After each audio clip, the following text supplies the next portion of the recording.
천년의 기억과 빛빛, 눈동자를 갖고 태어난 무당의 딸. 사람들의 멸시 속에서 그녀가 유일하게 마음을 연인은 앞 못 보는 한 사내뿐이었습니다. 하지만 마을 사람들이 그녀를 요물로 몰아 심장의 말뚝을 박으려 할 때 가장 잔혹한 배신은 가장 가까운 곳에서 시작됩니다.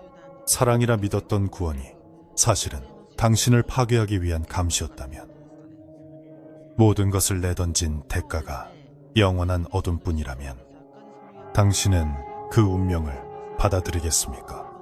신의 자비 뒤에 숨겨진 가장 차가운 집착이 밝혀집니다. 옛날 아주 먼 옛날에 호랑이가 담배를 피우고 산신령이 구름을 타고 내려와 쉬어가던 아주 깊고 깊은 산골 마을에 기이한 운명을 타고난 아이가 하나 있었습니다. 이 마을은 첩첩산중으로 둘러싸여 있어 해가 일찍 지고 밤이 길었으며 겨울이면 눈이 허리춤까지 쌓여 사람들의 왕래가 거의 끊기는 고립된 곳이었습니다. 마을 어귀에는 오래된 당산나무가 하나 서 있었는데 그 나무 뒤편 언덕 위에는 마을 사람들의 길흉화복을 점치고 구슬하는 무당의 집이 외따로 떨어져 있었습니다. 그 집 처마 끝에는 낡은 방울들이 달려있어 바람이 불 때마다 댕그랑거리는 소리가 산자락을 타고 스산하게 울려 퍼지곤 했습니다. 무당은 평생을 신을 모시며 살았지만 정작 자신의 혈육에 대해서는 늘 근심이 가득했습니다. 늦은 나이에 얻은 외동딸 연화 때문이었습니다.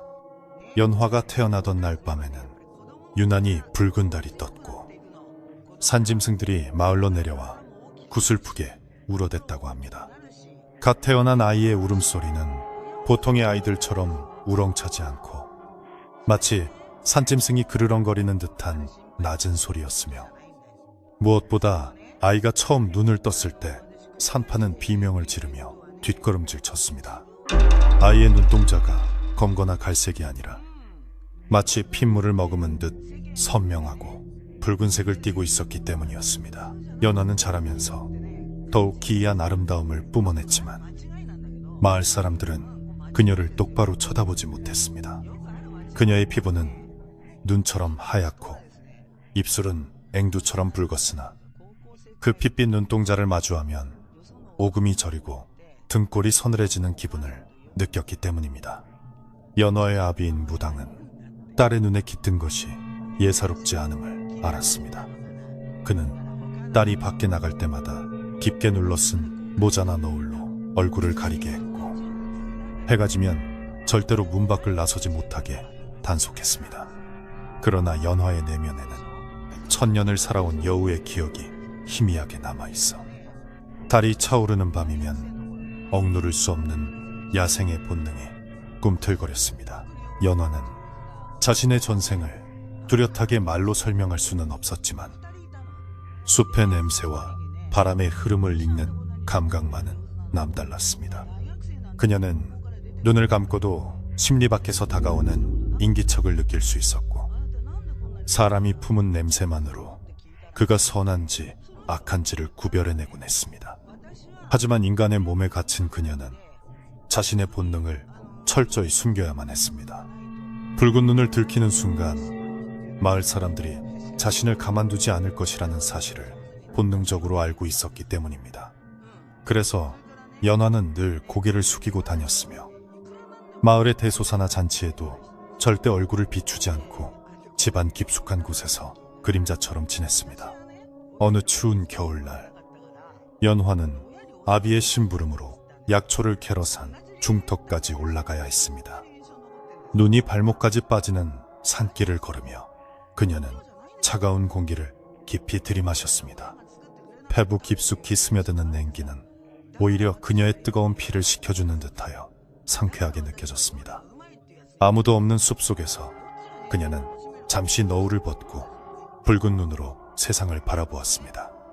온통 하얀 눈으로 뒤덮인 세상은 그녀의 붉은 시야 속에서 더욱 기묘하고 아름답게 빛났습니다. 나무들 사이로 지나가는 바람의 결이 보이고 눈 밑에서 잠을 자는 작은 벌레들의 숨소리까지 들리는 듯했습니다. 그때 어디선가 둔탁한 나무 두드리는 소리가 들려왔습니다. 연화는 황급히 너울을 다시 쓰고 소리가 나는 쪽으로 조심스럽게 발걸음을 옮겼습니다. 그곳은 마을에서 조금 떨어진 외딴 오두막이었습니다. 오두막 앞마당에는 한 청년이 앉아 대나무를 쪼개어 바구니를 짜고 있었습니다.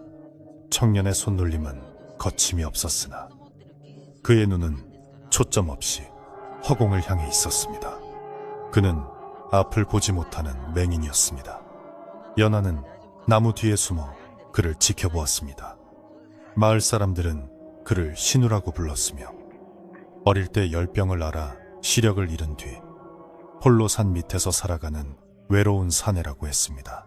신우는 연화가 숨어있는 쪽을 향해 고개를 돌리지 않고도 입을 열었습니다.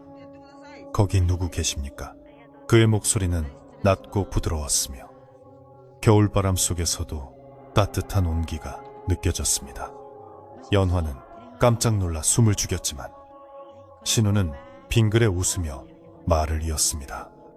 발자국 소리가 사슴처럼 가벼운 것을 보니 험한 사람은 아닌 듯합니다. 눈길에 춥지 않으시오.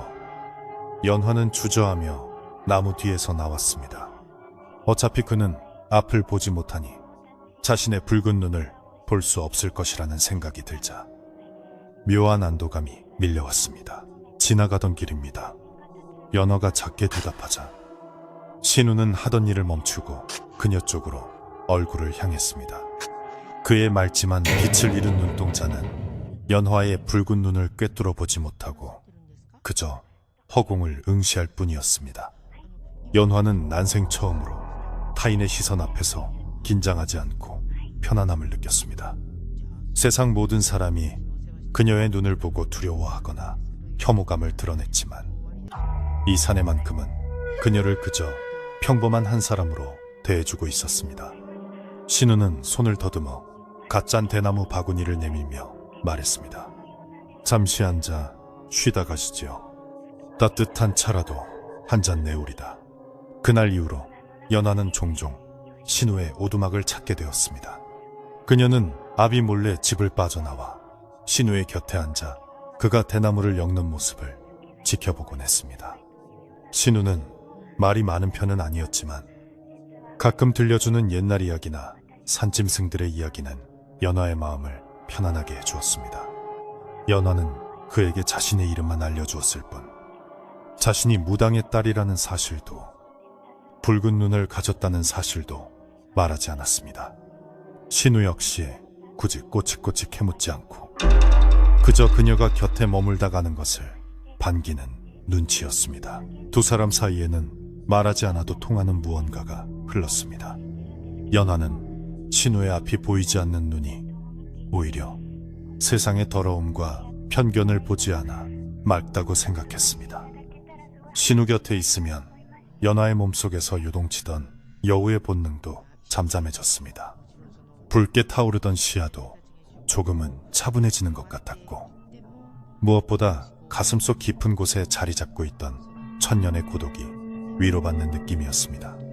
그녀는 신우를 위해 산에서 캔 약초를 몰래 두고 오기도 하고 눈보라가 심한 날에는 오두막의 문틈을 막아주기도 했습니다. 마을 사람들은 신우를 동정하면서도 그를 가까이 하지 않았습니다. 앞을 못 보는 사람에게 재수가 없다며 침을 뱉는 이들도 있었고 그가 혼자 사는 것을 기이하게 여겨 헛소문을 퍼뜨리는 이들도 있었습니다. 연화는 그런 사람들의 말에 분노를 느꼈지만 신우는 오히려 태연했습니다. 눈으로 보이는 것이 전부는 아닙니다. 사람들은 보이지 않는 두려움 때문에 보이는 것을 미워하기도 하죠.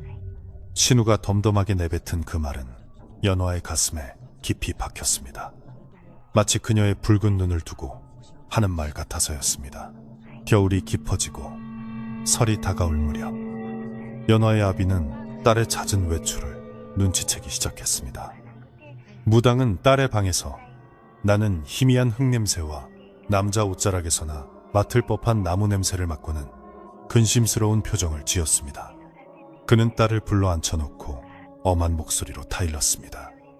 네 눈에 깃든 업보는 보통의 것이 아니다. 바깥 세상과 섞이려 하지 마라.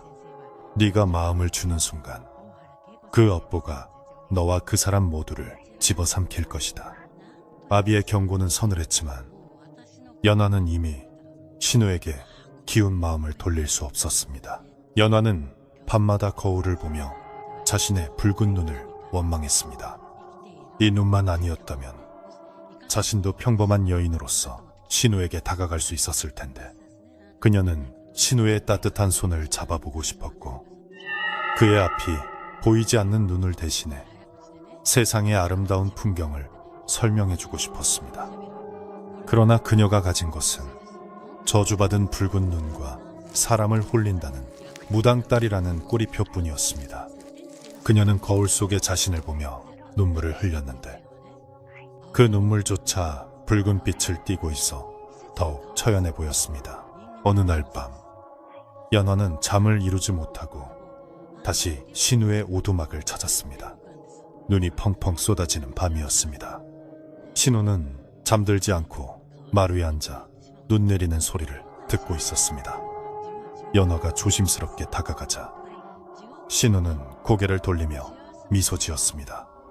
오늘 밤은 눈이 참 많이 오는군요. 세상이 온통 고요해졌습니다. 연화는 그의 옆에 조용히 앉았습니다.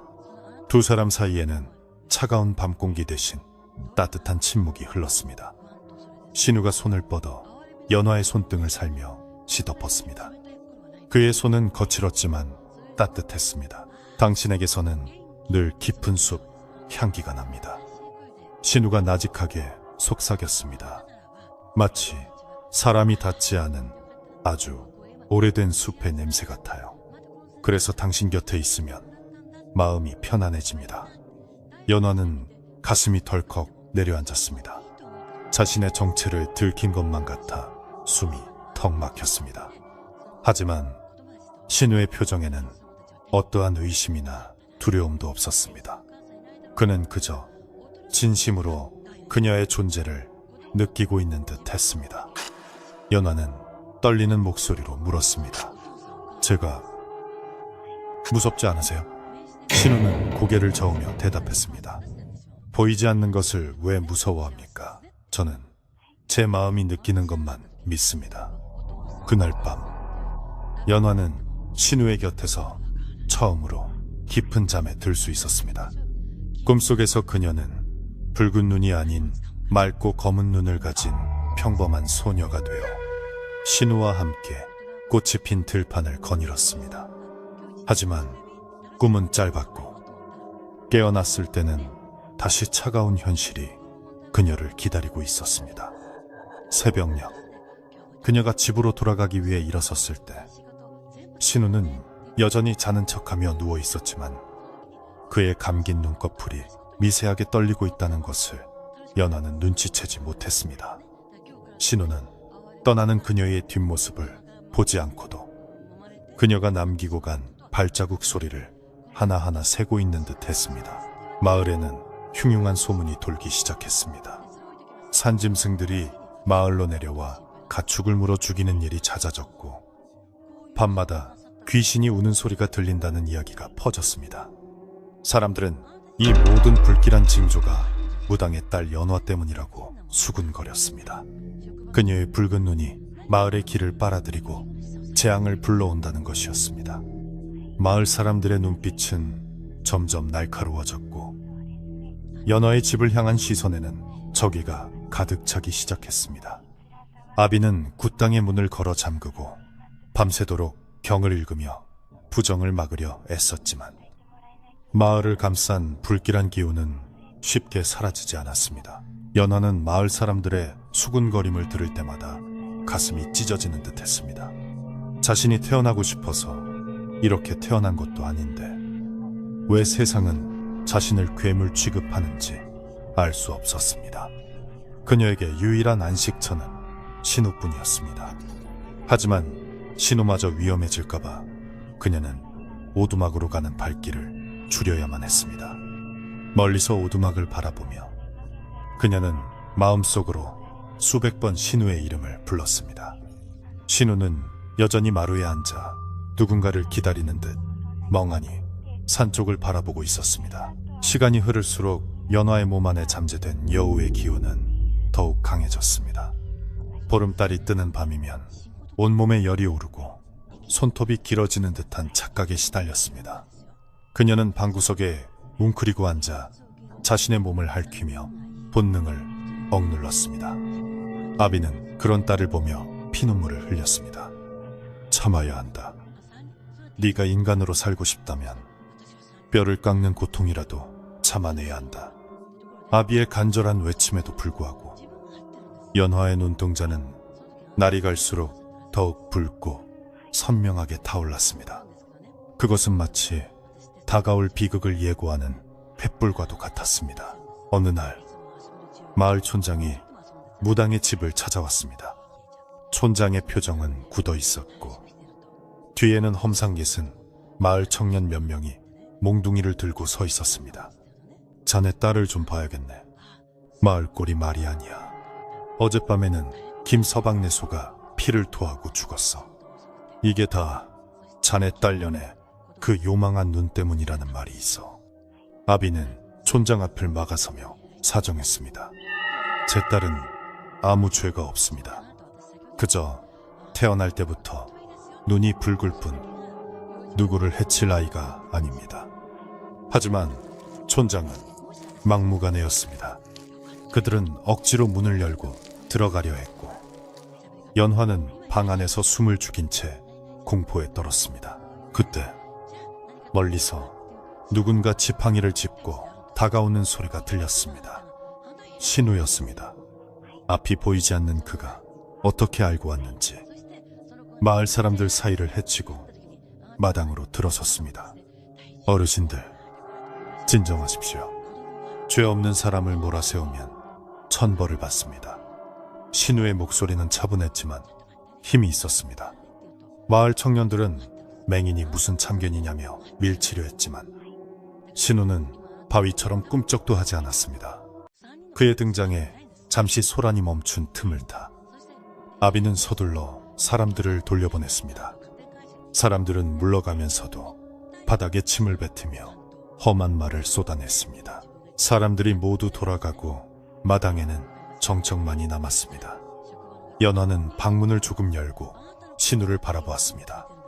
신우는 닫힌 방문을 향해 고개를 숙이며 말했습니다. 무서워하지 마십시오. 제가 있는 한 아무도 당신을 해치지 못할 것입니다. 그의 말은 든든했지만 연화는 알 수 없는 불안감을 느꼈습니다. 신우의 그림자가 달빛을 받아 길게 늘어졌는데 그 그림자가 마치 거대한 산처럼 웅장하고 기묘해 보였기 때문입니다. 평범한 맹인이라기에는 그가 뿜어내는 기운이 너무나 크고 깊었습니다. 밤이 깊어지자 눈발이 다시 거세졌습니다. 연화는 자리에 누웠지만 잠을 이룰 수 없었습니다. 신우의 말이 귓가에 맴돌았고 마을 사람들의 증오, 섞인 눈빛이 머릿속을 떠나지 않았습니다. 그녀는 자신의 운명이 벼랑 끝에 서 있음을 직감했습니다. 그리고 자신의 붉은 눈이 결국 자신과 사랑하는 사람들을 파멸로 이끌지도 모른다는 공포가 밀려왔습니다. 창밖에서는 바람이 윙윙거리며 마치 굶주린 짐승처럼 울어대고 있었고 그 소리는 연화의 심장, 박동 소리와 섞여 기묘한 불협화음을 만들어냈습니다. 연화는 이불을 머리끝까지 뒤집어 썼지만 붉게 빛나는 눈동자는 어둠 속에서도 사라지지 않았습니다. 그녀의 눈은 어둠을 꿰뚫고 방문 너머의 세상을 보고 있었습니다. 눈 속에 파묻힌 마을, 꺼지지 않는 촌장집의 불빛, 그리고 마을 너귀, 오두막에서 홀로 깨어있는 신우의 모습까지 모든 것이 너무나 선명하게 보였습니다. 그녀는 눈을 감아보려 했지만 감은 눈꺼풀 안에서도 붉은 잔상은 계속해서 타올랐습니다. 이것은 축복이 아닌 저주였고 그녀가 짊어져야 할 가혹한 형벌과도 같았습니다. 눈보라가 집어삼킨 산골 마을의 밤은 그렇게 깊어가고 있었습니다. 마을에 내려앉은 겨울은 날이 갈수록 그 기세를 더해갔습니다. 산봉우리를 휘감은 칼바람은 밤낮 없이 불어대며 나뭇가지들을 거칠게 흔들어댔고, 그 소리는 마치 굶주린 짐승들이 울부짖는 소리와 같아 듣는 이의 마음을 불안하게 만들었습니다. 눈은 그칠 줄 모르고 쏟아져 내려 마을 안길조차 분간하기 어려울 정도로 쌓였고, 사람들은 문 밖 출입을 삼가며 방 안에 웅크리고 앉아 긴 겨울밤을 보냈습니다. 하지만 닫힌 문틈으로 스며드는 것은 차가운 바람뿐만이 아니었습니다. 마을 사람들 사이에는 눈보라보다 더 차갑고 매서운 의심과 공포가 독버섯처럼 퍼져나가고 있었습니다. 김서방내소가 죽은 뒤로 마을에는 기이한 일들이 잇따라 일어났습니다. 밤사이 닭장에서 닭들이 떼죽음을 당하는가 하면 우물가에 놓아둔 물동이가 이유 없이 깨져 있기도 했습니다. 더욱 이상한 것은 죽은 짐승들에게서 핏자국을 찾아볼 수 없다는 점이었습니다. 마치 누군가 살아있는 생명체의 기운만을 쏙 빼간 것처럼 짐승들은 바짝 마른 채 눈을 부릅뜨고 죽어 있었습니다. 마을 노인들은 이런 흉사는 난생 처음이라며 혀를 찾고, 아낙네들은 밤마다 아이들을 품에 꼭 안고 문고리를 단단히 걸어 잠갔습니다. 공포는 사람들의 이성을 마비시키고 그 자리에 맹목적인 적개심을 심어놓았습니다. 마을 어귀 주막에는 날마다 사람들이 모여 수군거렸습니다. 그 중심에는 목소리 크기로 유명한 칠성이라는 사내가 있었습니다. 칠성은 술잔을 기울이며 침을 튀겨가며 떠들었습니다. 내가 봤다니까. 어젯밤에 무당집 쪽에서 파란 불덩이가 솟아오르는 걸 내 두 눈으로 똑똑히 봤어. 그게 도깨비불이 아니면 뭐란 말이야. 사람들은 칠성의 말에 귀를 기울이며 고개를 끄덕였습니다. 그 집 단련 눈빛이 예사롭지 않다 했어. 태어날 때부터 재수없는 붉은 눈을 달고 나오더니 결국 마을의 사단이 나는구먼. 누군가 맞장구를 치자 좌중은 순식간에 성토장이 되었습니다. 연화의 아비는 마을의 분위기가 심상치 않게 돌아가는 것을 느끼고 깊은 시름에 잠겼습니다. 그는 밤마다 신당에 들어가 촛불을 켜고 기도를 올렸지만 촛불은 바람이 불지 않는데도 파르르 떨리다가 이내 꺼져버리기 일쑤였습니다. 이는 신령님이 노하셨거나 마을에 감당할 수 없는 큰 애군이 닥쳐오고 있다는 징조였습니다. 무당은 딸이 걱정되어 잠시도 곁을 비우지 못했습니다. 그는 집 주변에 부정을 막는 금줄을 치고 대문에는 붉은 팥을 뿌려 잡기의 접근을 막으려 애썼습니다.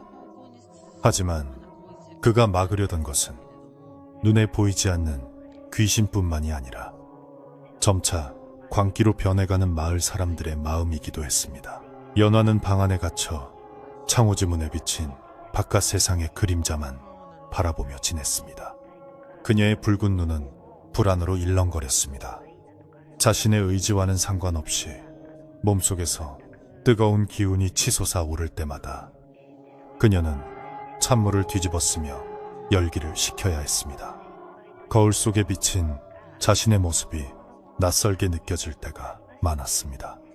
붉은 눈동자는 점점 더 깊고 붉게 타올랐고 송곳니가 평소보다 날카로워진 듯한 느낌이 들어 손으로 입을 가리곤 했습니다. 그녀는 자신이 점점 인간이 아닌 다른 무언가로 변해가고 있다는 공포에 사로잡혔습니다. 어느 날 늦은 밤, 연화는 견딜 수 없는 답답함에 몰래 뒷문을 열고 나갔습니다. 차가운 눈밭을 밟자 뜨겁게 달아올랐던 발바닥이 시원해지며 숨통이 트이는 것 같았습니다. 그녀는 짐승처럼 네 발로 뛰고 싶은 충동을 억누르며 숲 쪽으로 걸음을 옮겼습니다. 그때 어둠 속에서 누군가가 그녀를 부르는 소리가 들렸습니다. 이 깊은 밤에 어디를 가십니까? 신우였습니다. 그는 지팡이도 없이 나무에 기대어 서 있었습니다. 눈보라가 치는 밤이었지만 그의 주변만큼은 묘하게 바람이 잦아든 것처럼 고요했습니다. 연하는 화들짝 놀라 뒷걸음질 쳤습니다. 자신의 흐트러진 모습을 그에게 보이고 싶지 않았습니다.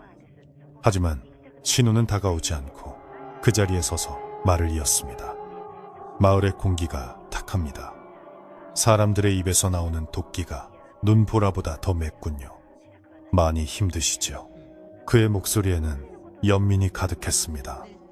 연하는 왈칵 눈물이 쏟아질 것 같아 입술을 깨물었습니다. 저는 제가 무서워요. 제 안에 있는 것이 무엇인지 저도 모르겠어요. 연하의 떨리는 고백에 신우는 잠시 침묵하다가 나직하게 대답했습니다. 자신을 두려워하지 마십시오. 당신은 그저 당신일 뿐입니다. 붉은 눈도, 당신 안의 기운도 모두 당신의 일부입니다. 신우의 말은 위로가 되었지만 연화의 불안을 완전히 씻어내지는 못했습니다. 그녀는 신우에게 다가가고 싶었지만 혹시나 자신의 요기가 그를 해칠까봐 차마 발을 떼지 못했습니다. 신우는 그런 그녀의 마음을 읽은 듯 씁쓸하게 미소 지었습니다. 곧 큰 눈이 올 것입니다. 세상의 모든 것을 덮어버릴 만큼 큰 눈이요. 그때까지 부디 몸 조심하십시오. 사람들의 눈을 피하고 무엇보다 당신 자신의 눈을 너무 깊이 들여다보지 마십시오. 그는 알 수 없는 말을 남기고는 안개 속으로 사라지듯 호련히 자취를 감췄습니다. 연화는 그가 사라진 자리를 한참이나 바라보다가 무거운 발걸음을 돌렸습니다. 다음 날 아침 마을은 발칵 뒤집혔습니다. 이번에는 짐승이 아니라 사람이 쓰러졌기 때문입니다. 칠성이 밤새 술을 마시고 집으로 돌아가다가 마을 어귀에서 거품을 물고 기절한 채 발견된 것입니다. 사람들은 그가 헛소리를 짓거리며 깨어나지 못하자 이것이 분명 무당딸의 저주라고 단정 지었습니다. 칠성의 처는 무당집 앞으로 달려와 대성통곡을 하며 저주를 퍼부었습니다. 이 요물아, 내 남편 살려내라. 내년이 쏘아보는 눈빛에 내 남편 혼이 나갔다. 그녀의 울음소리는 온 마을을 뒤흔들었고 사람들은 하나둘씩 몽둥이와 낫을 들고 무당 집 앞으로 모여들기 시작했습니다. 연화의 아비는 대문을 걸어 잠그고 밖으로 나가지 않았습니다. 밖에서는 험한 욕설과 함께 돌이 날아와 기와장이 깨지는 소리가 들렸습니다. 문 열어라. 그 요망한 년을 끌어내야 마을이 산다. 사람들의 분노는 걷잡을 수 없이 커져만 갔습니다. 방 안에서 떨고 있는 연화를 보며 아비는 결단을 내린 듯 장롱 깊숙한 곳에서 오래된 나무 상자를 꺼냈습니다.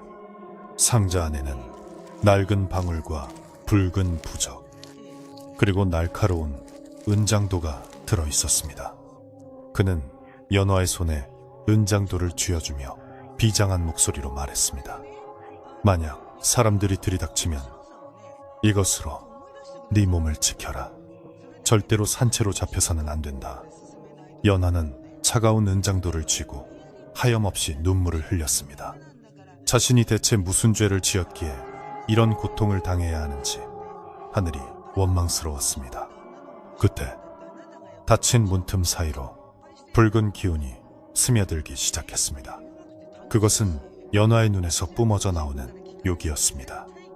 공포와 분노가 극에 달하자 억눌러 왔던 천년 묵은 여우의 본능이 깨어나기 시작한 것입니다. 그녀의 손톱은 날카롭게 길어졌고 검은 머리카락은 바람에 날리듯 허공으로 솟구쳤습니다. 아비는 딸의 변해가는 모습을 보고 경악하여 바닥에 주저앉았습니다. 연화야, 정신 차려라. 네가 지면 안 된다. 마을 사람들은 대문을 부수기 위해 통나무를 가져왔습니다. 쿵, 쿵, 쿵. 거대한 통나무가 대문을 강타할 때마다 집 전체가 지진이 난 듯 흔들렸습니다. 연화의 심장 박동 소리도 그에 맞춰 빨라졌습니다. 그녀의 이성은 점점 흐릿해지고 그 자리를 짐승의 흉폭한 본성이 채우기 시작했습니다. 당장이라도 문을 박차고 나가 저 시끄러운 인간들의 목을 물어뜯고 싶은 충동이 일었습니다. 그녀는 머리를 감싸쥐고 비명을 질렀습니다. 안 돼! 제발 멈춰! 그녀의 비명 소리는 인간의 것이라기보다 짐승의 포효에 가까웠고, 그 소리를 들은 문 밖의 사람들은 잠시 주춤하며 공포에 질렸습니다. 바로 그 순간 마을 이장이 사람들을 가로막고 나섰습니다. 잠깐, 무작정 쳐들어갔다가는 우리도 무슨 화를 입을지 모른다. 저녀는 보통 내기가 아니야. 소리만 들어도 알 수 있지 않느냐? 이장의 말에 사람들은 술렁거렸습니다. 확실히 방금 들린 비명 소리는 소름 끼칠 정도로 기괴했습니다. 이장은 눈을 가늘게 뜨며 무당집을 노려보았습니다. 내일 날이 밝는 대로 옆마을의 큰 스님을 모셔오자. 요물을 잡으려면 제대로 된 비방이 필요한 법이다. 오늘은 일단 물러가고 집 주변을 겹겹이 포위해서 도망가지 못하게 감시하라. 사람들은 이장의 말에 따르기로 하고 무당집 주위에 횃불을 밝히고 밤새 보초를 서기로 했습니다. 밤이 깊어가면서 무당집은 고립된 섬처럼 변했습니다. 사방이 횃불로 둘러싸여 나처럼 밝았지만 그 불빛은 따뜻함이 아닌 위협으로 다가왔습니다. 연화는 방구석에 웅크리고 앉아 가쁜 숨을 몰아쉬었습니다. 아비는 탈진하여 쓰러져 잠들었고 연화만이 깨어 붉게 충혈된 눈으로 허공을 응시하고 있었습니다. 그녀의 눈앞에는 환영이 보이기 시작했습니다. 꼬리 9 달린 여우가 불길 속에서 춤을 추고 마을 사람들이 피를 흘리며 쓰러지는 끔찍한 환영이었습니다. 그것은 그녀의 전생이자 어쩌면 곧 다가올 미래일지도 몰랐습니다. 그 시각 신우는 자신의 오두막에서 조용히 대금대나무 필이 불고 있었습니다. 구슬프고도 처연한 피리 소리는 밤바람을 타고 마을로 흘러들었습니다. 흥분해 있던 마을 사람들은 그 소리에 묘하게 마음이 가라앉는 것을 느꼈지만 동시에 알 수 없는 서글픔에 젖어들었습니다. 신우의 감긴 눈에선 한 줄기 눈물이 흘러내렸습니다. 그는 알고 있었습니다. 내일이 되면 돌이킬 수 없는 비극이 시작될 것임을, 그리고 자신이 나서야 할 때가 다가오고 있음을 직감했습니다. 그는 피리를 내려놓고 어둠 속에서 조용히 중얼거렸습니다. 천년의 기다림이 이토록 허망하단 말인가. 다음 날 새벽, 동이 트기도 전에 옆마을에서 스님이 도착했다는 소식이 들려왔습니다. 스님은 낡은 장삼을 걸치고 목에는 굵은 염주를 걸고 있었습니다. 그의 표정은 엄숙했고 눈빛은 형형했습니다. 마을 사람들은 스님을 구세주처럼 맞이했습니다. 스님은 무당집을 한번 쓱 훑어보더니 고개를 저었습니다. 여기가 하늘을 찌르는구만. 이대로 두면 마을 전체가 쑥대밭이 되겠어. 오늘 정오에 태양의 기운이 가장 강할 때 저 요물을 끌어내어 길을 꺾어야 한다. 스님의 말에 사람들은 다시금 살기를 띠기 시작했습니다. 그들은 굵은 동아줄과 몽둥이를 준비하며 결전의 시간을 기다렸습니다. 연화는 밖에서 들려오는 소리를 모두 듣고 있었습니다. 그녀는 이제 더 이상 두려워하지 않았습니다. 오히려 차갑게 식어버린 마음, 한 구석에서 도끼가 피어올랐습니다. 사람들이 자신을 죽이려 한다면 자신도 가만히 당하고만 있지는 않겠다는 오기가 생겼습니다. 그녀는 거울을 보며 머리를 빗었습니다. 거울 속의 붉은 눈은 이제 핏빛보다 더 진한 검붉은 색으로 변해 있었고 입가에는 섬뜩한 미소가 걸려 있었습니다. 그래, 어디 한번 들어와 봐라. 내 눈을 보고도 살아남을 수 있는지 보자. 그녀의 목소리는 서리발처럼 차가웠습니다. 아비는 깨어나 딸의 달라진 모습을 보고 절망했습니다. 딸의 얼굴에서 예전의 순박하고 착한 연화의 모습은 찾아볼 수 없었습니다.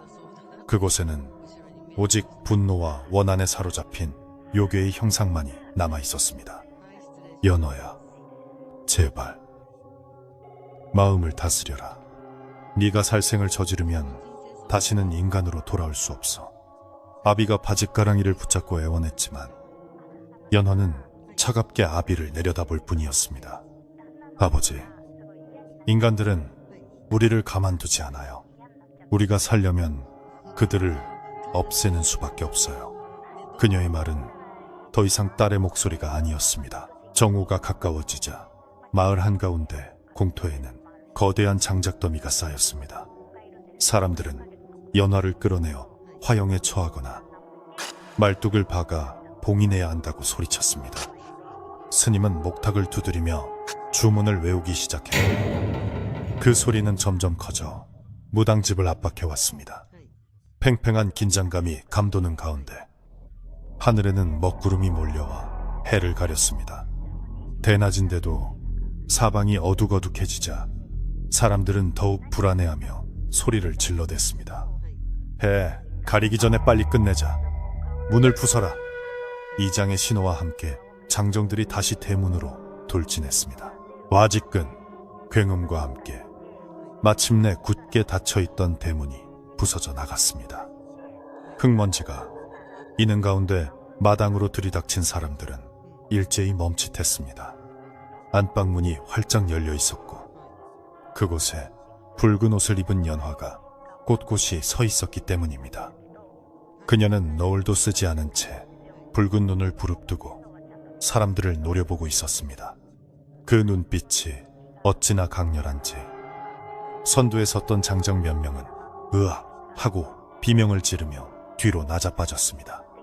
스님조차도 멈칫하며 염주를 꽉 쥐었습니다. 보통 놈이 아니로구나. 다들 물러서라. 스님이 앞으로 나서며 소리쳤습니다. 연화는 마루로 천천히 걸어 나왔습니다. 그녀의 발걸음마다 붉은 아지랑이가 피어오르는 듯 했습니다. 나를 죽이러 왔느냐? 내 눈이 두려워서, 내 존재가 무서워서 죄 없는 나를 죽이려 왔느냐? 그녀가 소리치자 공기가 진동하며 찌릿한 파장이 퍼졌습니다. 사람들은 귀를 막고 괴로워했습니다. 그것은 인간의 성대가 낼 수 있는 소리가 아니었습니다. 연화의 뒤로 거대한 여우의 그림자가 일렁거렸습니다. 공포에 질린 사람들은 뒷걸음질 치면서도 손에 든 몽둥이를 놓지 않았습니다. 극한의 공포는 때로 무모한 용기를 낳기도 하는 법입니다. 그때 군중 뒤편에서 누군가 비틀거리며 걸어 나왔습니다. 칠성이었습니다. 그는 아직 술이 덜 깬 것인지 아니면 공포에 미쳐버린 것인지 낫을 휘두르며 연화에게 달려들었습니다. 인연, 죽어라, 죽어. 순식간에 벌어진 일이었습니다. 연화는 피하지 않고 그를 노려보았습니다. 그러자 칠성의 몸이 보이지 않는 벽에 부딪힌 듯 허공으로 붕 떴다가 바닥으로 내동댕이 쳐졌습니다. 사람들은 비명을 질렀고 상황은 걷잡을 수 없는 혼란으로 빠져들었습니다. 스님은 다급히 품에서 부적을 꺼내 던지며 주문을 외쳤지만 부적은 연화의 몸에 닿기도 전에 검게 타버렸습니다. 이제 마을은 아수라장이 되었습니다. 사람들은 도망치려 했지만 다리가 풀려 주저앉았고 연화는 그들을 향해 천천히 다가갔습니다. 그녀의 손끝에서 붉은 불꽃이 일렁거렸습니다. 이대로라면 마을 전체가 불바다가 될 판이었습니다. 아비는 마루에서 기어나와 딸의 발목을 잡았지만 연화는 아비조차 알아보지 못하는 듯 했습니다. 바로 그 절체절명의 순간 마을 어귀에서부터 서늘한 바람이 불어오기 시작했습니다. 그 바람은 뜨거운 열기를 식히고 흥분한 사람들의 머리를 차갑게 식혀주었습니다. 그리고 안개 속에서 하얀 두루마기를 입은 사내가 모습을 드러냈습니다. 신우였습니다. 그는 더 이상 맹인의 어설픈 발걸음이 아니었습니다. 눈은 여전히 감겨 있었지만 그는 정확하게 연화가 서 있는 곳을 향해 걸어왔습니다. 그의 손에는 평소에 들고 다니던 지팡이 대신 오래된 참나무 몽둥이 하나가 들려 있었습니다. 아니, 자세히 보니 그것은 몽둥이가 아니라 깎아 만든 날카로운 말뚝 같기도 했습니다. 사람들은 신우의 기이한 위험에 눌려 길을 터주었습니다. 신우는 연화의 코앞까지 다가와 멈춰섰습니다. 폭주하던 연화의 붉은 눈동자가 신우를 향했습니다. 하지만 신우는 조금도 동요하지 않고 낮고 묵직한 목소리로 말했습니다. 그만하시오. 여기서 더 나아가면 돌이킬 수 없습니다. 연화는 그르렁거리는 소리를 내며 신우를 위협했습니다. 비켜라. 너도 죽고 싶으냐? 하지만 신우는 슬픈 표정으로 고개를 저었습니다. 당신을 죽게 내버려 둘 수는 없습니다. 설령 내가 당신의 원망을 듣는다 해도 말입니다. 두 사람 사이에는 팽팽한 기운이 감돌았습니다. 마을 사람들은 숨소리조차 내지 못하고 이 기이한 대치를 지켜보았습니다.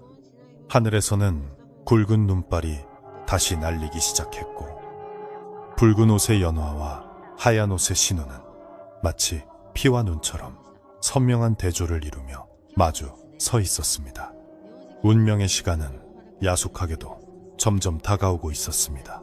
마당 한가운데서 붉은 눈의 연화와 눈먼 신우가 대치하고 있는 그 순간, 시간은 멈춘 듯 했습니다. 하늘에서 내리던 눈발조차 두 사람 사이의 팽팽한 기운에 밀려 허공에서 맴돌았습니다. 연화의 등 뒤로는 붉은 아지랑이가 꼬리 9개의 형상을 그리며 일렁거렸고, 그녀의 입에서는 하얀 입김 대신 뜨거운 열기가 뿜어져 나왔습니다.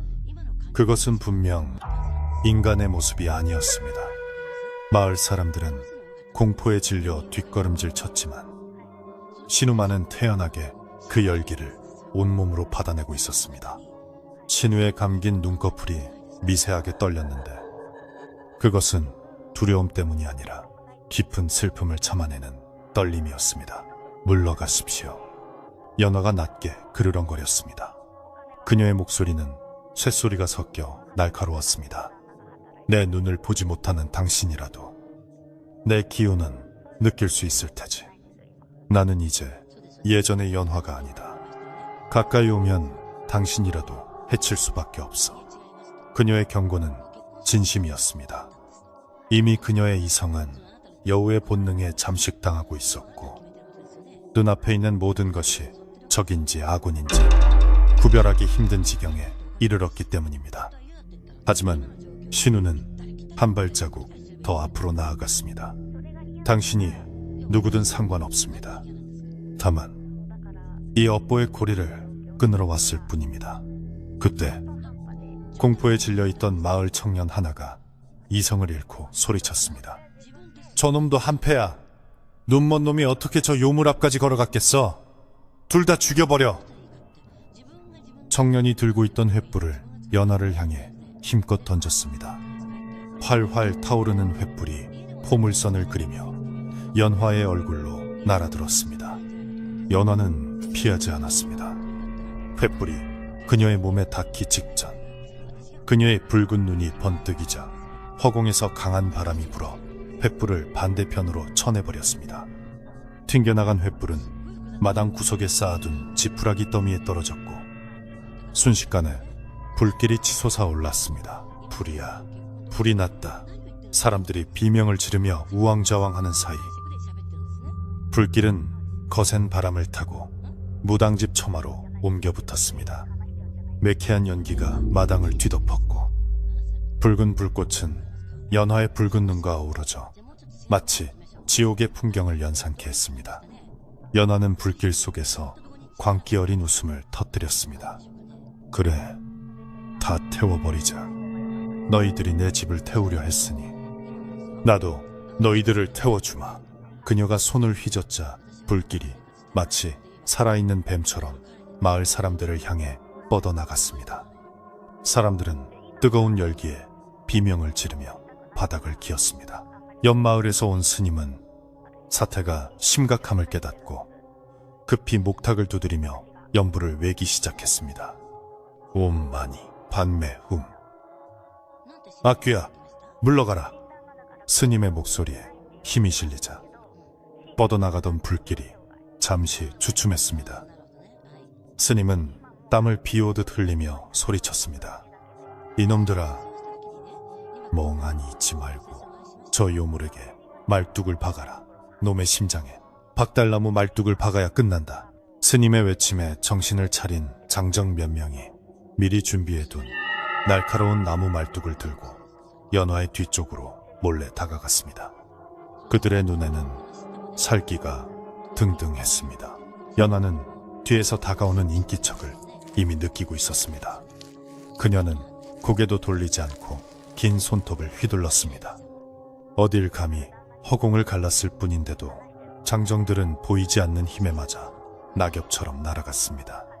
그들이 들고 있던 말뚝은 힘없이 바닥에 나뒹굴었습니다. 연화의 요력은 상상 이상으로 강해져 있었습니다. 1000년 동안 억눌려왔던 힘이 분노를 양분 삼아 폭발한 것입니다.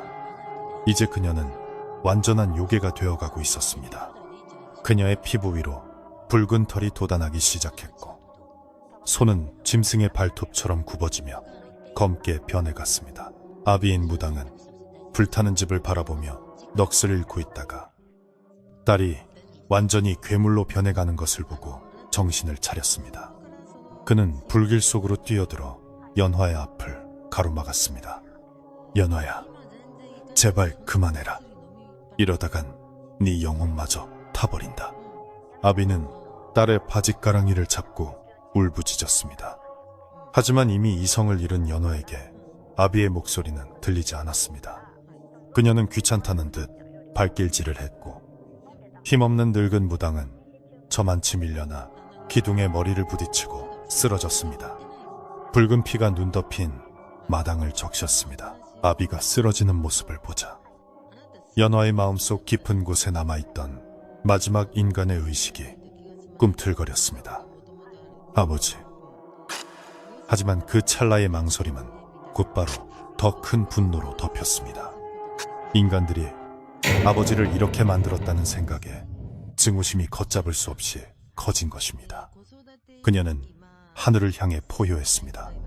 그 소리는 천둥소리처럼 마을 전체를 울렸고 집집마다 개들이 꼬리를 내리고 숨을 정도로 공포스러웠습니다. 마을의 당산나무가 바람에 거칠게 흔들리며 잎을 우수수 떨구었습니다. 그때까지 침묵을 지키던 신우가 움직였습니다. 그는 쓰러진 무당을 향해 걸어가 조심스럽게 맥을 짚어보았습니다. 다행히 숨은 붙어 있었습니다. 신우는 안도하며 무당을 안전한 곳으로 옮겨 눕혔습니다. 그리고 다시 연화를 향해 돌아섰습니다.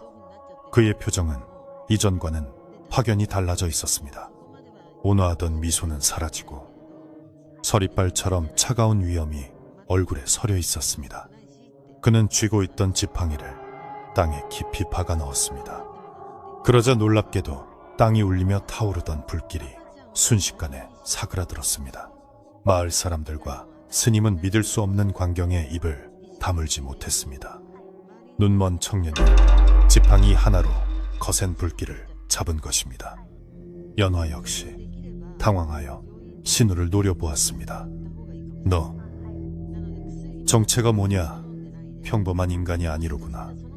연화의 붉은 눈이 신우를 훑어보았지만 그의 주위에는 알 수 없는 하얀 기운이 감싸고 있어 속을 들여다볼 수 없었습니다.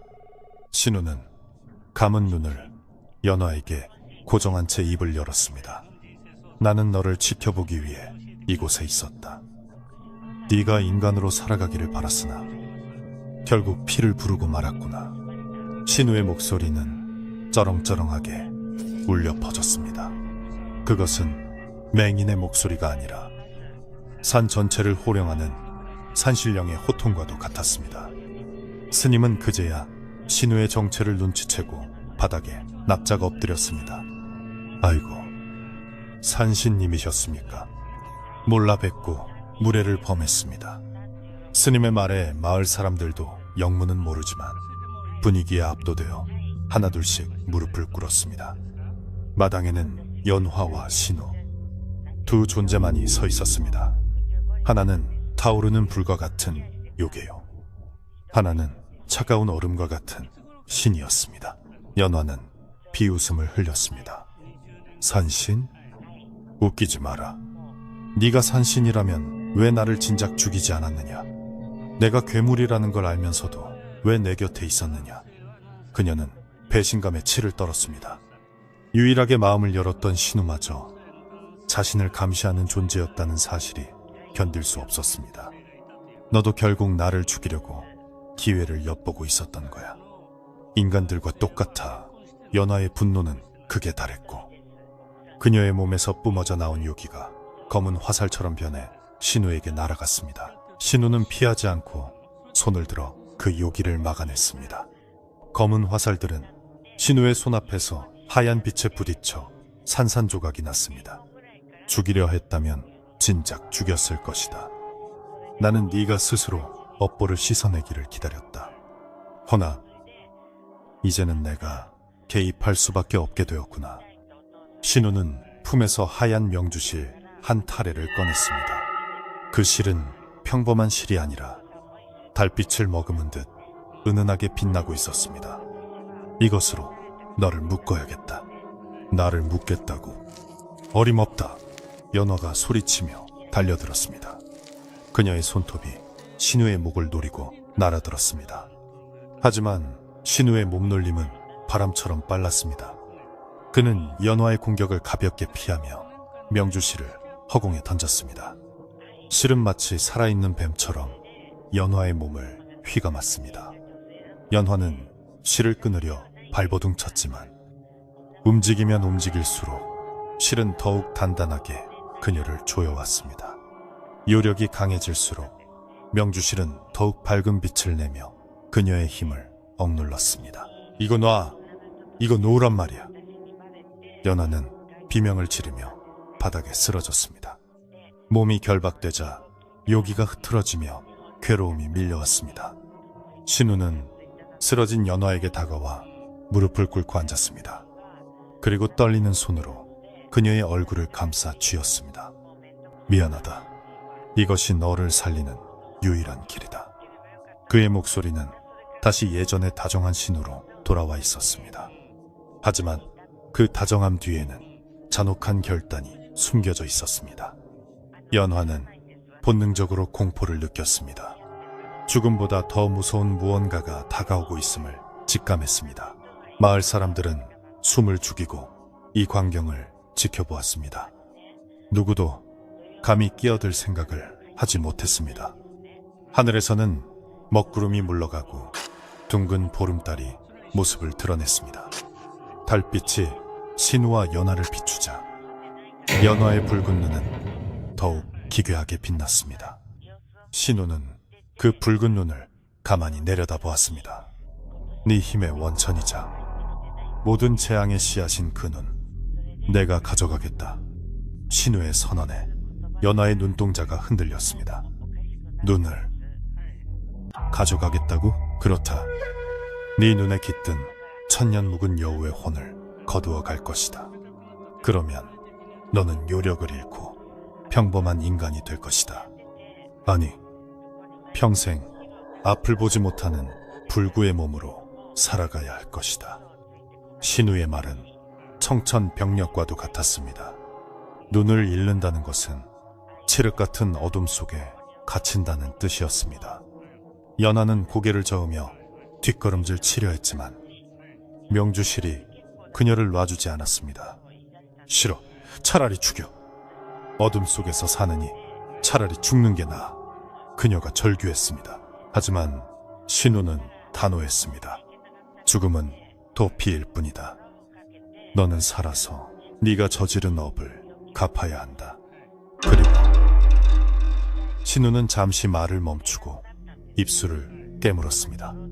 그리고 나 또한 그 어둠 속에서 너와 함께 할 것이다.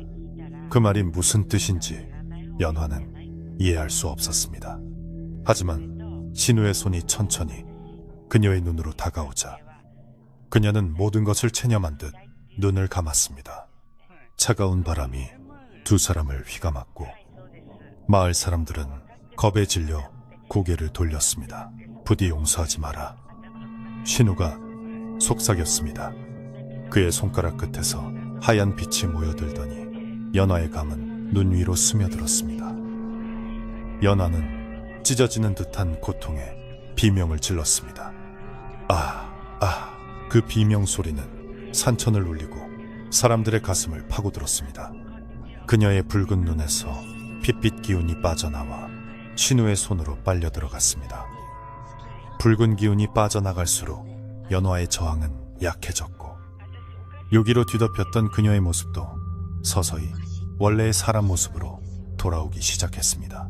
고통의 시간이 얼마나 지났을까? 연화의 비명이 잦아들고 그녀는 기절한 채 신우의 품에 축 늘어졌습니다. 신우의 손에는 붉게 빛나는 구슬 2개가 쥐어져 있었습니다. 그것은 연화의 붉은 눈이자 요괴의 정수였습니다.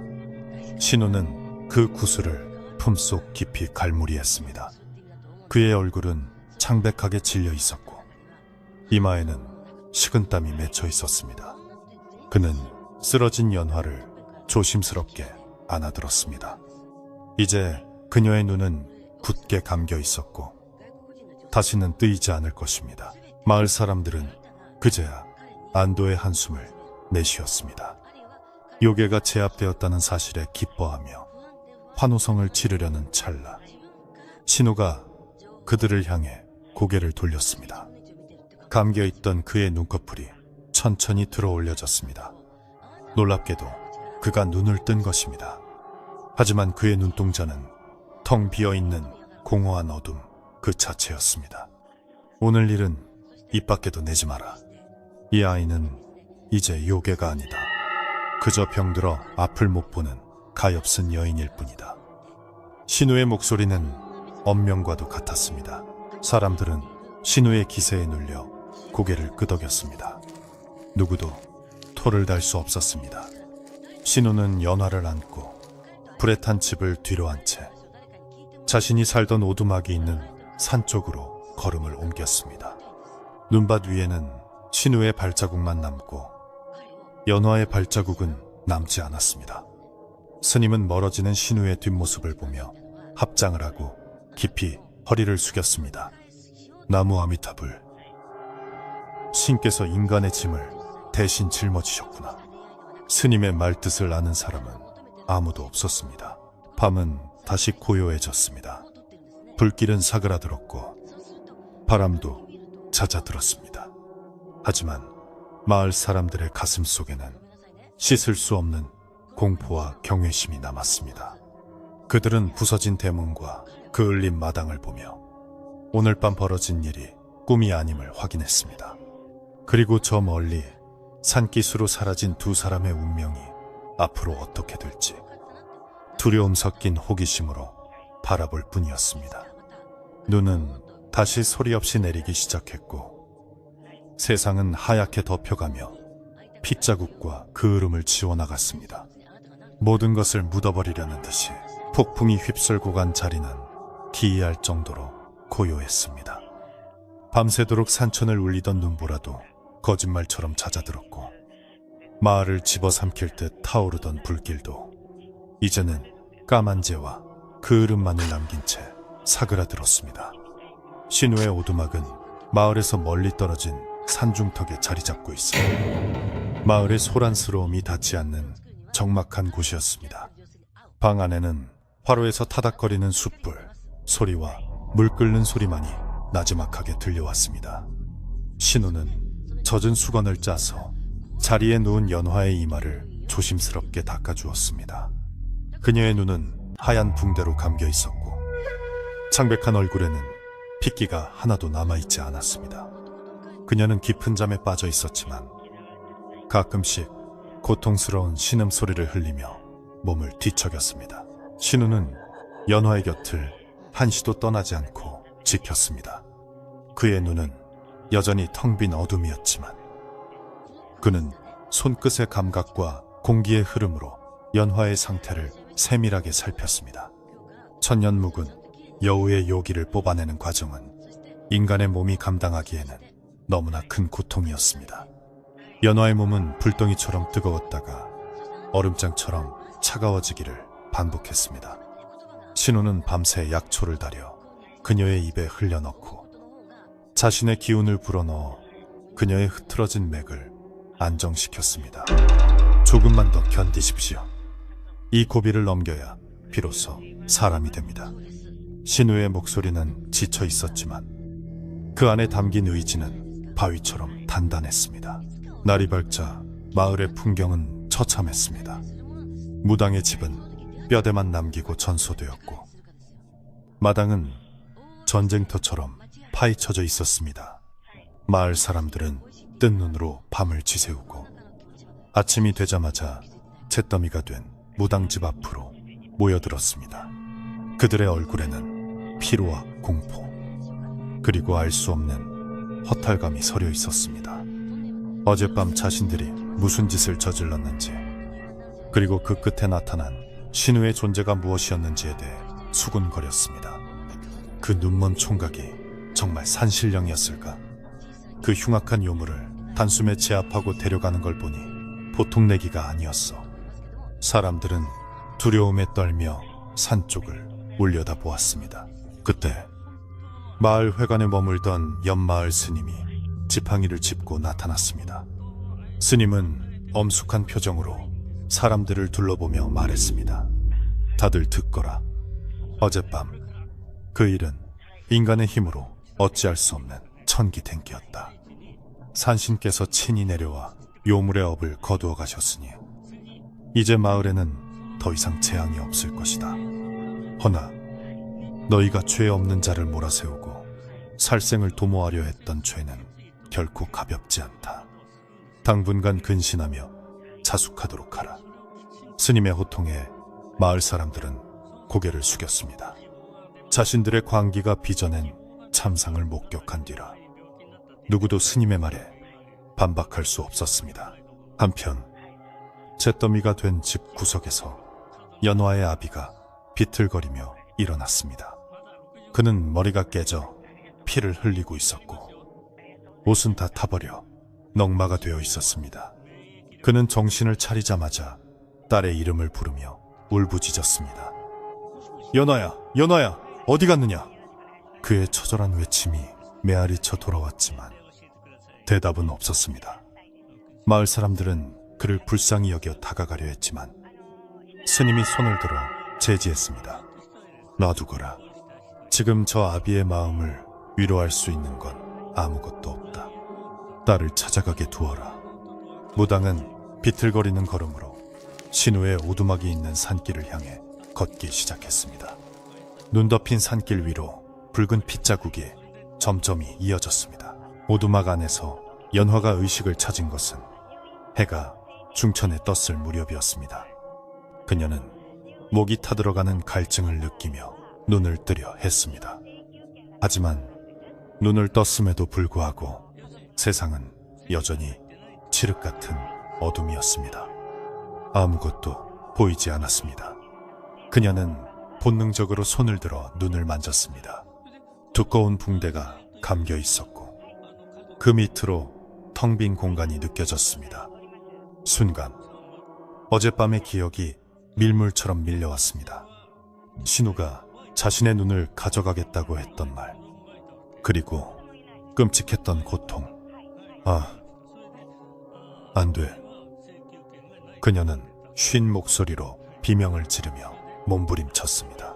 신우가 다가와 그녀의 어깨를 감싸 안았습니다. 진정하십시오. 이제 괜찮습니다. 연하는 신우의 손을 뿌리치며 절규했습니다. 내 눈이 안 보여. 아무것도 안 보인단 말이야. 네가 내 눈을 뺏어갔어. 그녀는 허공을 향해 손을 휘저으며 신우를 때리고 밀쳤습니다. 공포와 상실감이 그녀를 미치게 만들었습니다. 하지만 신우는 묵묵히 그녀의 매를 맞으며 그녀를 놓지 않았습니다. 그렇습니다. 제가 가져갔습니다. 당신을 살리기 위해, 당신 안에 있는 요괴를 죽이기 위해 어쩔 수 없었습니다. 연화는 바닥에 엎드려 통곡했습니다. 차라리 죽이지 그랬어. 이렇게 사느니 차라리 죽는 게 나았어. 평생을 어둠 속에 갇혀 살라니. 이게 사는 거야? 그녀의 울음소리는 오두막을 가득 채우고 밖으로 새어나갔습니다. 신우는 가슴이 찢어지는 듯 했지만 냉정을 유지하려 애썼습니다. 당신은 죽지 않았습니다. 그리고 더 이상 괴물도 아닙니다. 이제 당신은 평범한 사람입니다. 비록 앞은 보지 못하지만 따뜻한 피가 흐르고 심장이 뛰는 온전한 사람입니다. 신우는 따뜻한 꿀물을 가져와 그녀의 입가에 가져다 댔습니다.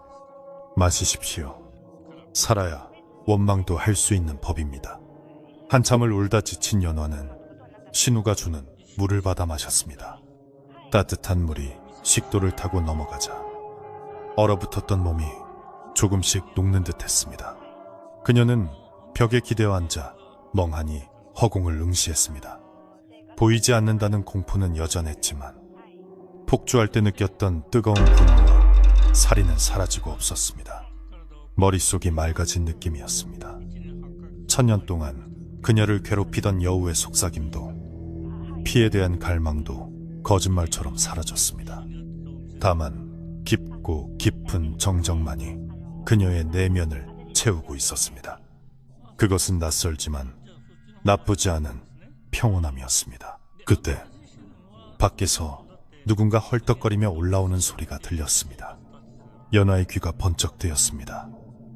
눈이 보이지 않게 되자 청각이 예민해진 탓인지 눈을 밟는 소리만 듣고도 누군지 알 수 있을 것 같았습니다. 아버지. 그녀가 나직하게 중얼거렸습니다. 곧이어 방문이 벌컥 열리고 찬바람과 함께 아비가 들이닥쳤습니다. 연화야, 살아있었구나. 내 딸 연화야.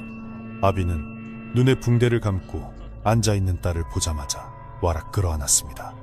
두 부녀는 서로를 부둥켜 안고 하염없이 눈물을 흘렸습니다. 신우는 조용히 자리에서 일어나 밖으로 나가주었습니다. 부녀만의 시간이 필요하다고 생각했기 때문입니다. 밖에는 차가운 겨울바람이 불고 있었지만 햇살은 따사롭게 내리쬐고 있었습니다. 신우는 마당에 서서 먼 산을 바라보았습니다. 이제 그는 산신의 힘을 대부분 소진하여 평범한 인간에 가까워져 있었습니다. 하지만 후회는 없었습니다. 그는 연화가 짊어지고 있던 1000년의 업보를 자신의 눈과 맞바꾼 것입니다. 이제부터가 진짜 시작이었습니다.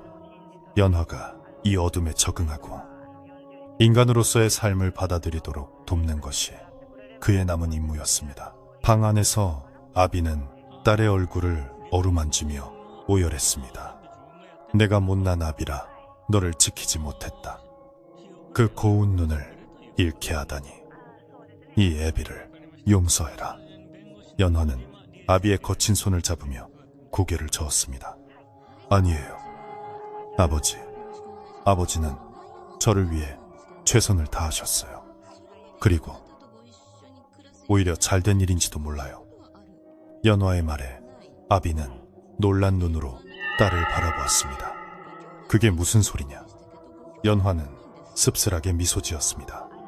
그 붉은 눈 때문에 저는 평생 사람들에게 손가락질 받고 제 자신조차 무서워하며 살았어요. 이제는 적어도 누군가를 해칠까봐 두려워하지 않아도 되잖아요. 아비는 딸의 성숙한 말에 가슴이 메어왔습니다. 그는 품에서 주먹밥 몇 덩이와 챙겨온 옷가지를 꺼내놓았습니다. 그래, 네 말이 맞다. 산다는 게 중요한 거지. 신우, 그 청년이 보통 사람은 아닌 것 같더구나. 너를 살려낸 걸 보면 말이다. 아비는 잠시 망설이다가 말을 이었습니다. 나는 이제 마을로 돌아가야 한다. 집도 다시 지어야 하고 마을 사람들도 달래야 해. 당분간 너는 여기에 있는 게 안전할 게다. 내가 자주 들르마. 연화는 고개를 끄덕였습니다. 지금 마을로 내려가면 또다시 소란이 일어날 것이 뻔했기 때문입니다. 아비가 돌아간 뒤 신우는 다시 방으로 들어왔습니다. 그는 연화에게 다가와 조심스럽게 물었습니다. 시장하실 텐데 죽이라도 좀 드시겠습니까? 연화는 말없이 고개를 끄덕였습니다. 신우는 부엌으로 가서 쌀을 씻어 죽을 끓이기 시작했습니다. 타닥타닥 장작 타는 소리와 보글보글 죽 끓는 소리가 오두막을 채웠습니다. 연화는 그 소리를 들으며 비로소 자신이 살아있음을 실감했습니다. 어둠은 무섭지만 이 소리들은 따뜻했습니다. 그녀는 손을 뻗어 방바닥을 더듬었습니다. 따뜻한 온기가 손바닥을 타고 전해져 왔습니다. 며칠이 지나고 연화의 몸은 조금씩 회복되었습니다. 하지만 마음의 상처가 아무는 데는 더 많은 시간이 필요했습니다. 그녀는 밥을 먹다가도 숟가락을 떨어뜨리고 물을 마시려다 그릇을 엎지르기 일쑤였습니다. 그때마다 그녀는 좌절감에 빠져 한숨을 쉬었습니다. 나는 이제 아무짝에도 쓸모없는 병신이 되었어. 그녀가 자책할 때마다 신우는 묵묵히 그녀의 손을 잡아 이끌어 주었습니다. 서두르지 마십시오. 눈으로 보는 것보다 마음으로 보는 것이 더 정확할 때가 있습니다. 손끝의 감각을 믿으세요. 신우는 연화에게 소리로 세상을 보는 법을 가르쳐 주었습니다. 들어보십시오. 바람이 나뭇가지를 스치는 소리가 들립니까? 저 소리가 굵으면 참나무고 가늘게 들리면 소나무입니다. 새소리가 어디서 들리는지 집중해 보세요. 오른쪽 위입니까? 아니면 왼쪽 아래입니까? 처음에는 답답해하던 연화도 점차 귀를 기울이기 시작했습니다. 시각이 차단되자 다른 감각들이 놀라울 정도로 예민해졌습니다. 그녀는 바람 냄새만으로 눈이 올지 비가 올지 알 수 있게 되었고, 발자국 소리의 무게만으로 누가 다가오는지 구별할 수 있게 되었습니다. 마을의 분위기도 차츰 가라앉았습니다. 스님은 마을 어귀에 돌탑을 쌓고 제사를 지내며 부정을 씻어냈습니다. 마을 사람들은 무당집이 있던 자리를 피해 다니며 쉬쉬했지만 더 이상 연화를 죽여야 한다는 말은 하지 않았습니다. 오히려 그들은 산신령이 노에서 벌을 내린 것이라 믿으며 산 쪽을 향해 절을 올리기도 했습니다. 칠성은 그날의 충격으로 며칠을 알아눕다가 깨어났는데 그는 자신이 무슨 짓을 했는지 전혀 기억하지 못했습니다. 그저 술에 취해 넘어진 것으로만 알고 있었기에 사람들은 굳이 진실을 말해주지 않았습니다. 어느 날 오후, 연화는 신우의 도움을 받아 처음으로 마당에 나왔습니다. 차가운 공기가 얼굴에 닿자 상쾌함이 느껴졌습니다. 오늘 날씨가 참 좋습니다. 햇볕이 따뜻하군요. 신우가 말했습니다. 연화는 고개를 들어 태양 쪽을 향했습니다. 눈은 보이지 않지만 얼굴에 닿는 온기로 해가 어디에 있는지 알 수 있었습니다. 네, 정말 따뜻하네요. 연화가 처음으로 옅은 미소를 지었습니다. 그 미소는 예전에 요염하고 불안했던 미소가 아니라 소박하고 편안한 인간의 미소였습니다. 신우는 마당 한 구석에 놓인 대나무를 가져와 다듬기 시작했습니다. 삭, 삭, 대나무 깎는 소리가 규칙적으로 들려왔습니다. 연화는 그 소리를 따라 조심스럽게 걸음을 옮겨 신우 옆에 앉았습니다. 제가 도울 일은 없을까요? 그녀가 묻자 신우는 잠시 생각하더니 대나무 껍질을 그녀의 손에 쥐어주었습니다. 이것을 결대로 찢어주십시오. 바구니를 짤 때 쓸 끈을 만드는 것입니다. 손끝으로 만져보면 결이 느껴질 겁니다. 연화는 신우가 알려준 대로 대나무를 만져보았습니다. 매끄러운 겉면과 거친 안쪽 면의 차이가 손끝에 전해졌습니다. 연화는 서툴지만 천천히 대나무를 찢기 시작했습니다. 처음에는 손가락을 베이기도 했지만 신우는 말리지 않고 헝겊으로 상처를 감싸주며 다시 해보라고 격려했습니다. 아픔도 삶의 일부입니다. 피하지 말고 느끼십시오. 연화는 입술을 꾹 다물고 집중했습니다. 하나, 둘, 대나무 끈이 쌓여갈수록 그녀의 마음속에 있던 잡념들도 하나둘씩 사라졌습니다. 자신이 무언가를 할 수 있다는 사실, 누군가에게 도움이 될 수 있다는 사실이 그녀에게 작은 희망을 심어주었습니다. 저녁이 되자 밥 짓는 연기가 모락모락 피어올랐습니다. 연화는 이제 더듬거리면서도 부엌길을 도울 수 있게 되었습니다. 쌀을 씻고 반찬을 그릇에 담는 단순한 일이었지만 그녀에게는 큰 성취였습니다. 신우와 연화는 작은 소반을 마주하고 앉아 저녁을 먹었습니다. 반찬은 산나물과 김치뿐인 조촐한 밥상이었지만 그 맛은 그 어떤 진수성찬보다 달았습니다.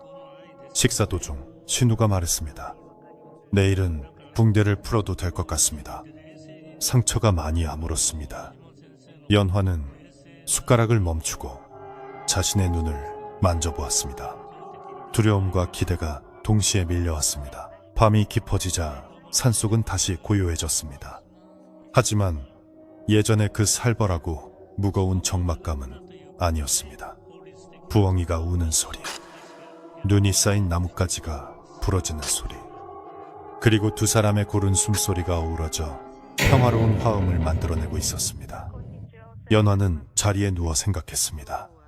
붉은 눈을 가졌을 때는 세상을 다 볼 수 있었지만 늘 불안했고, 눈을 잃은 지금은 아무것도 볼 수 없지만 마음만은 편안하다고. 그녀는 비로소 인간이 된다는 것이 무엇인지 조금씩 깨달아가고 있었습니다.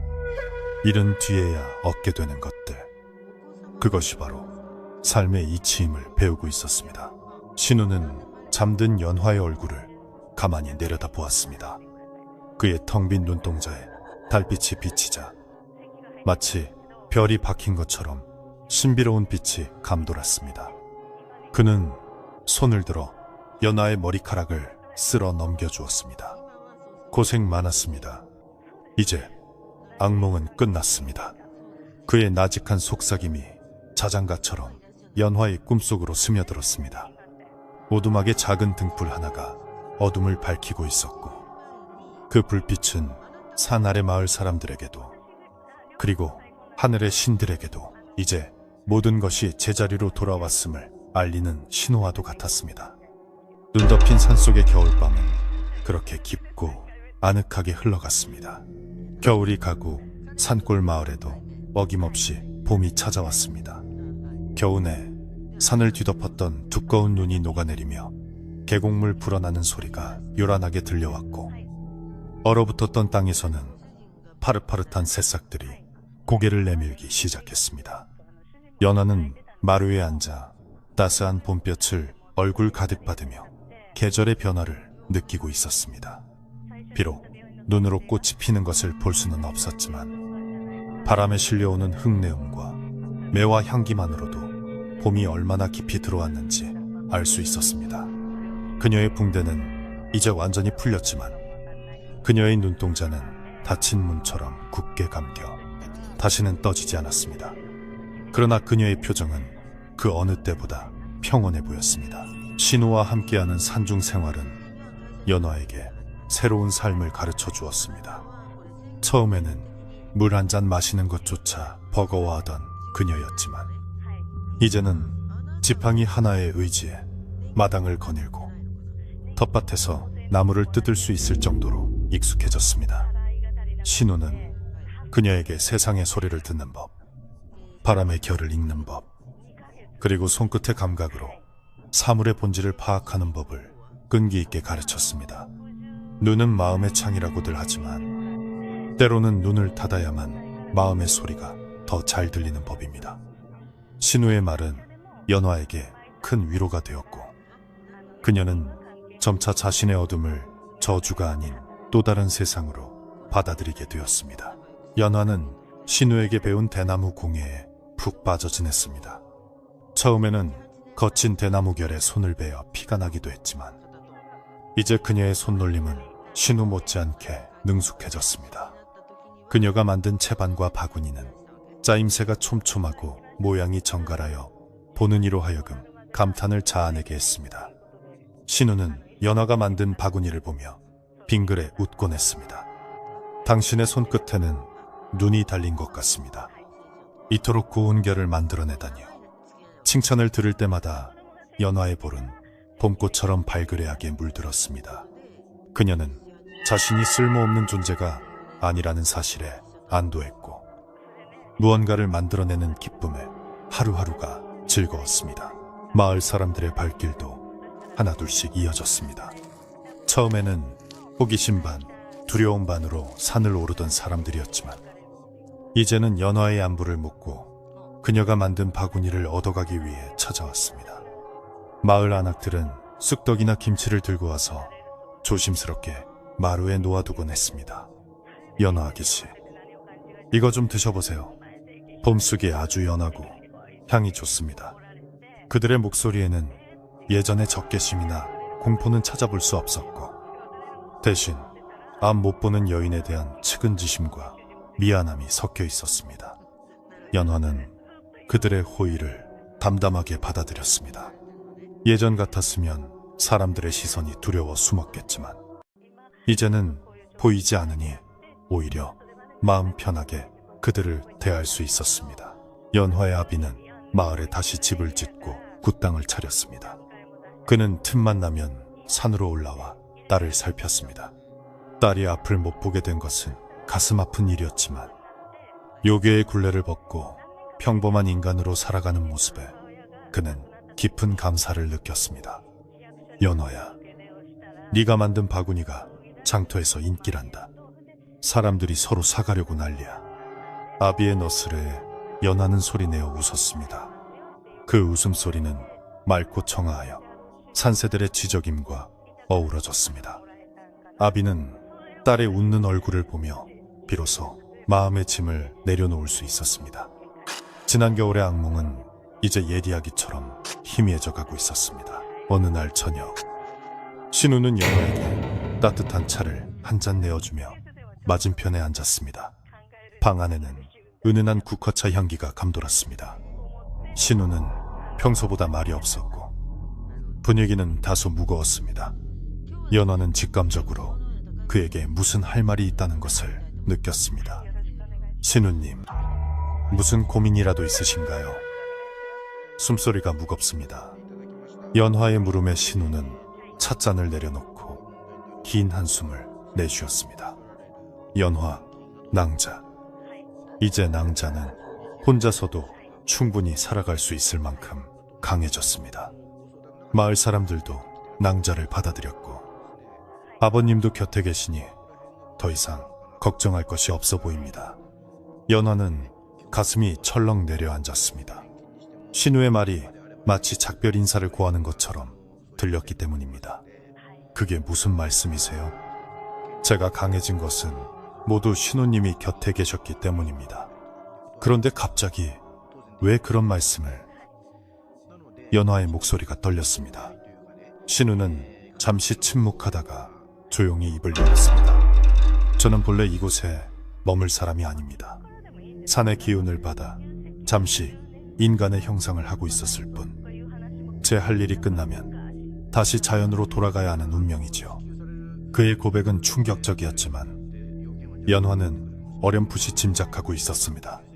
그가 보여준 기적 같은 힘과 인간을 초월한 분위기는 결코 평범한 사람의 것이 아니었기 때문입니다. 그럼 떠나시는 건가요?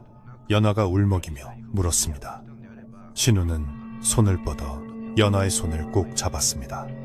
그의 손은 따뜻했지만 어딘가 모르게 희미해져가는 느낌이었습니다. 떠나는 것이 아닙니다.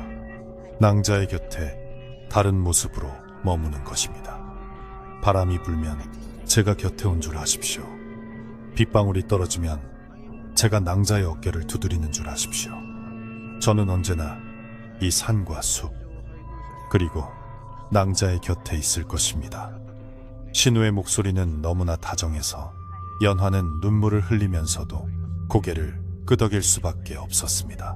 그날 밤 신우는 연화가 잠들 때까지 머리맡에서 옛날 이야기를 들려주었습니다. 그것은 1000년 전 한 여우가 인간이 되고 싶어 산신에게 빌었던 슬픈 전설에 관한 이야기였습니다.